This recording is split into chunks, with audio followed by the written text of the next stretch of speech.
नमस्कार दोस्तों, एक नई लर्निंग के साथ हाजिर हूं और आज की इस स्टॉक लर्निंग में एक ऐसी कंपनी को लेकर चर्चा करने की कोशिश करेंगे जो एनिमल फीड्स में डील करती है। उसी के लिए कंपनी कामकाज करती है, अर्थात बिजनेस मॉडल के लिहाज से जो स्टॉक मार्केट का परफॉर्मेंस लेवल है वो क्या आंकड़ा देती है। क्या सेल्स लगातार ग्रो फील्ड में दर्ज करती है, क्या प्रॉफिटेबिलिटी का नंबर लगातार बढ़ती है और स्टॉक मार्केट नहीं चलती, क्या ऐसी कुछ बातें हैं। तो हम एक दूसरे को लिंक करने की कोशिश करेंगे कि बिजनेस मॉडल से लेकर के स्टॉक मार्केट का जो चार्ट परफॉर्मेंस लेवल है वो आपस में क्या कुछ कनेक्ट कर पाती है कि नहीं कर पाती। आइए जानने की ऐसी कंपनी की चर्चा करेंगे जिसका नाम है अवंती फीड्स के बारे में चर्चा करने की कोशिश कर। अब देखिए, मैं चार्ट लेवल पे पहले स्टार्ट करता हूँ। चार्ट लेवल पे हमने देखा पिछले कुछ टाइम फ्रेम के चार्ट को देखेंगे तो ये लगता है कि पिछले 5 सालों की चार्ट ग्राफ के मुताबिक जो हमने एनएससी की बीटा वर्जन से कैप्चर किया है, यहाँ पे मार्केट एक रेजिस्टेंस पे थी। मार्केट में गिरावट हुई, गिरावट के बाद मार्केट दोबारा चलने के लिए और उतरने के लिए तैयार बैठी रहती, क्योंकि मार्केट में एक तरफ लोग खरीदारी करते हैं तो दूसरे तरफ लोग दूसरे बिकवाली के लिए रहते हैं। क्योंकि अल्टीमेटली क्या होता है, जो नंबर ऑफ शेयर किसी भी कंपनी को लेकर लिमिटेड है, तो एक जगह से डिमांड बढ़ेगी घटेगी तो एक के पॉकेट से दूसरे पॉकेट में पैसा जाना आना पॉसिबल होती है। उसी में सब अपनी अपनी पॉकेट काटने के चक्कर, सब अपने दूसरे के पॉकेट काटने के चक्कर में अपने पॉकेट को भरने में लगे रहते हैं। चलिए जानने की कोशिश करते हैं इसके बिजनेस मॉडल से क्या क्या आंकड़ा निकल के आती है। और अवंती फीड्स को लेकर के यदि हम चर्चा करें तो ये कह सकते हैं, जो अवंती फीड कहती है at the forefront of the global aquaculture की बात कहती है कंपनी, जिनकी वेबसाइट्स पे डेटाबेस ऐसे निकल के आती है। और इनका जो क्वालिटी फीड्स हैं और कंसिस्टेंसी सिल्ट को लेकर के उस पर अपनी बया बखान करती है और इसको लेकर के अपनी वेबसाइट्स के ऊपर सारी इन्फॉर्मेशन उन्होंने मेंशन किया हुआ है कि करीब इनके पास 31 ईयर का एक्सपीरियंस हो चुका है इस कामकाज को लेकर के। 2800 से ज़्यादा कंपनी के पास एम्प्लॉय हैं, 16,000 से ज़्यादा फॉर्मर्स नेटवर्क के साथ जुड़े हुए हैं। और कहते हैं कि 22 प्लस एक्सपेक्टेड जो कंट्री हैं वहाँ पे भी कंपनी अपनी कामकाज करती दिख रही है। अर्थात समझ में आया कि 31 साल के एक्सपीरियंस वाली कंपनी में करीब करीब 3,000 के आसपास एम्प्लॉय हैं और 22 से ज़्यादा कंट्रियों में कारोबार है और 16,000 से ज़्यादा फार्मर्स नेटवर्क से जुड़ा हुआ भी दिखता है। इसके अलावा कुछ और पार्ट कहती है कि 7 श्रीनेप लीड्स यूनिट की बात कहती है, जहाँ पे यहाँ पे प्रोडक्शन की बातें कहती है। इसके अलावा कहती है कि जो कि प्रोसेसिंग यूनिट को लेकर कहती है। साथ में इनकी जो बिजनेस मॉडल है उसको अपनी प्रेजेंटेशन के तौर पे कहती है कि हमारे पास ये सब चीज़ों को लेकर के कामकाज करती है। हम उतना डिटेल में नहीं जाती, केवल ये समझ लिए कि कंपनी ये सब चीज़ों में कामकाज करती है तो मार्केट में इनकी कामकाज से आने वाले फायदे कितने हैं, नुकसान कितने हैं और क्या सेल्स का आधार क्रिएट कर पाती कि नहीं कर पाती। इसके लिए हमने इनकी गूगल फाइनेंस की हेल्प लिया और उसमें हमने कुछ कंपनी को और भी कंपेयर करने की कोशिश किया। उसको भी हम एक नज़र डालेंगे, उसको समझाने की कोशिश करेंगे, समझने की कोशिश करेंगे। केवल और केवल अवंती फिट नहीं, इस सेगमेंट में काफ़ी सारी कंपनीज हैं जिसमें कह सकते हैं कि मुक्का प्रोटीन्स हैं, गोदरेज एग्रोवेट है, एग्रोवेट जैसे कंपनी और ऐसी जैसे कंपनी भी शामिल है। उसकी स्टॉक प्राइस काफ़ी बड़ी है, किसकी छोटी है, बट किसी के स्टॉक प्राइस में बड़ी तगड़ी उछाल आते थे, किसी में गिरावट आती। ये तो मार्केट की एक सेंटिमेंट है कि यहाँ पे कहीं कहीं पे लोग खरीदारी करते हैं तो कहीं पे बिकवाली चल के चलते, क्योंकि ये एक ट्रेडिंग की दुनिया है। इसीलिए कहते हैं स्टॉक मार्केट इज ट्रेडेड वाली दुनिया में लोग देखते हैं। हाँ, निवेश भी देखते हैं, लेकिन पहले जानने की कोशिश करते हैं चार्ट ग्राफ से हटके इसके फंडामेंटल और मार्केट की वो समरी डेटा जहां से कुछ चीजों को हम कंक्लूजन की तरफ ले जाएंगे। देखिए, सबसे पहली बात आता है कि कंपनी का बुक वैल्यू क्या है।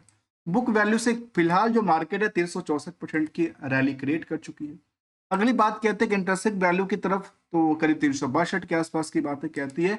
और इसके लिहाज से जो करंट मार्केट की प्राइस है वो फिलहाल ये कह सकते हैं कि नियर अबाउट द 52 वीक के हायर साइड के लिए दिखती नजर आती है, जहाँ पे 793 के आसपास से लुढ़क के अभी 675 के आसपास की बात रखती है। 120-22 रुपए के आसपास के अंतर कहती है। अब आती है मार्केट की कुछ और पहलू। इंडस्ट्रियल की पी के मुताबिक अब स्टॉक को पी को देखेंगे तो ये कहता है कि अभी जो बाकी कंपनियां हैं इसी रेस में जो एनिमल फीड्स में डील करती है और वो स्टॉक मार्केट में लिस्टेड है, वहां पे जो निवेशकों को लेकर की जो हलचल है वो बाकी जगह पे 34 है, तो यहाँ पे अभी अंदर वेटेज की बात करें, मतलब दुकान खाली है, अब जा सकते हैं। अर्निंग पर शेयर 30 रुपए से ज्यादा कमाती है और 13 करोड़ 60 लाख के शेयर है, जिसकी वजह से मार्केट कैप करीब 9,100 करोड़ के आसपास। ये तो था कुछ और पहलू, लेकिन इसको जानने के लिए कुछ और पहलू को जानना जरूरी है, तभी हम कुछ अगले देश में जा सकते हैं, जिसमें आती है आरओई, आरओसी 15 से लेकर के 20% की डेटा की बात कहती है।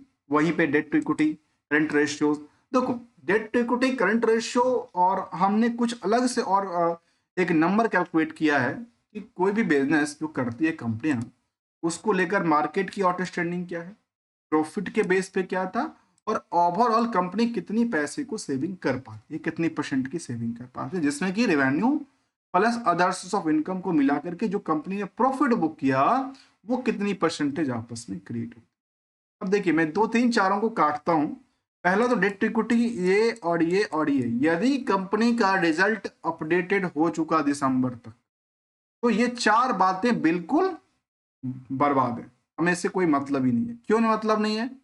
इसमें उन पार्टों को छोड़ देंगे क्योंकि बैलेंस शीट जो है वो H1 के डेटाबेस पे आया, H2 में आएगा, फाइनल में हम कंक्लूजन करेंगे, ऐसे यहाँ पे कंक्लूजन नहीं मिलेगा।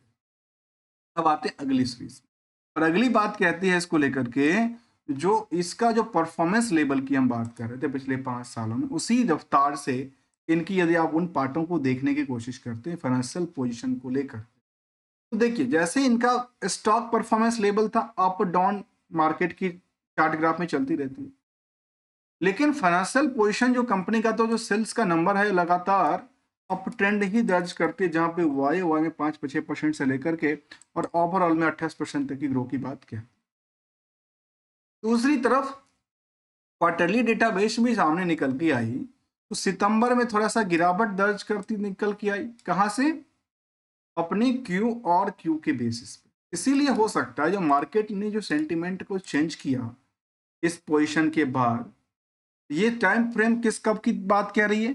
ये टाइम कह रही बात कह रही है करीब, टाइम फ्रेम कह रही है नियरली 6, अभी अगस्त की बात कर रही है। अगस्त से मार्केट में गिरावट रही, मतलब पता चल गया जो सितंबर का रिजल्ट उतना बेटर नहीं आया, ऐसी बात हो सकती।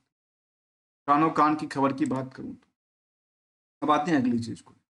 लास्ट 12 महीने के डेटाबेस में कंपनी ने टर्नओवर अच्छी खासी पुल किया, ऑपरेटिंग प्रॉफिट मार्जिन भी अच्छी खासी रनवे पे उड़ती दिखी, साथ में इंटरेस्ट की बर्डन बहुत ज्यादा दर्ज नहीं करती नजर आई, लेकिन other source of income company में बहुत ज्यादा दवा दवा किया। 147 करोड़ के लिहाज से देखा जाए तो 2 करोड़ का इंटरेस्ट बढ़े नहीं, कुछ नहीं है।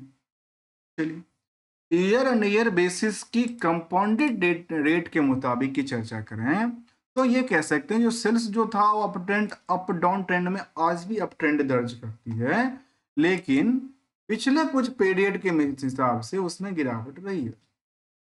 जो स्टॉक जो प्रॉफिटेज का परसेंटेज है वो भी लगातार अप ट्रेंड है। Stock price CGR up trend ही दर्ज करती दिखी, तो रिटर्न ऑन इक्विटी क्यों पीछे बैठेगा, वो भी नियरली 15 से लेकर के 22% के बीच में घूमती दिख रही है। अब आते हैं अगले से, और अगला बात क्या कहता है, जो ट्रेंडिंग में क्या इनकी जो बाकी था दिसंबर का रिजल्ट इसका आया नहीं, तो ये जो डेटाबेस यहाँ पे निकल के आया, तो ये समझ में आया कि कंपनी ओवरऑल अपने बिजनेस मॉडल से 8% की कमाई को सेव करती है, और रेस्ट की बात करें तो 8% की कमाई के पीछे जो मार्केट में सेल्स के आधार पे आउटस्टैंडिंग पार्ट रही, वो कहती है केवल 3%। प्रॉफिट से आउटस्टैंडिंग की जो परसेंटेज रहा वो हो गया 40%। तो ये एक डेटाबेस हमने समझने की कोशिश किया। अगली इस बात कहती है जो क्या पीयर्स के मुताबिक भी कंपेयर करेंगे? बिल्कुल करेंगे, लेकिन रिस्क फैक्टर कितने दिन के लिए था? तो कहते केवल 10 दिन के लिए था, कुछ भी नहीं था। रिस्क फैक्टर हुआ 10 दिन के लिए। कंपनी में बैलेंस शीट में कंपनी के पास कोई बहुत बड़ी कर्ज नहीं है। रिजर्व जो फंड था, रिजर्व फंड सबके सब इन्वेस्टमेंट और अदर साइट्स के अंदर डील करती दिखती है। फिक्स एसेट्स की पोजीशन भी है जो कि करीब 550 करोड़ के आसपास की बातें की। रेस्ट शामिल करता है इसको लेकर के जो क्या पीयर्स से यदि कंपेयर करते हैं इस कंपनी को, फंडामेंटली की बात कर रहा हूं, तो इसके स्किनर के बेसिस पे वरुण बेवरेज, हत्सुन जैसे कंपनी को रखा गया है। मुझे नहीं लगता कि इससे कंपेयर करना कितना उचित होगा कितना नहीं होगा, क्योंकि हमने जो कंपनी को चुन कर लाए वो एनिमल्स फीड्स वाली कंपनी थी, जिसका नाम जिक्र करने वाला हूं।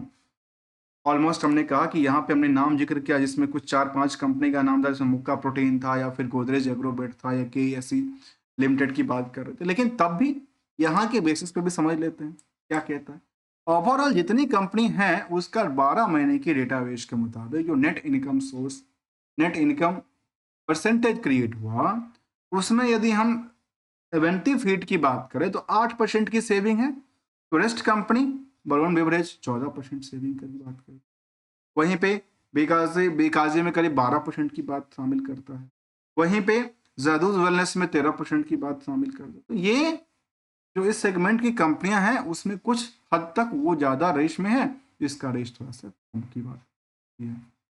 इसके अलावा कुछ और पार्टों को जानने की जरूरत पड़ती है, और वो पार्ट ये कहता है कि रिस्क के मुताबिक रिटर्न का जो पोटेंशियल एक्सपेक्टेशंस किया जाता है वो नियर बराबर बराबर की इक्वल की बात किया जाता है।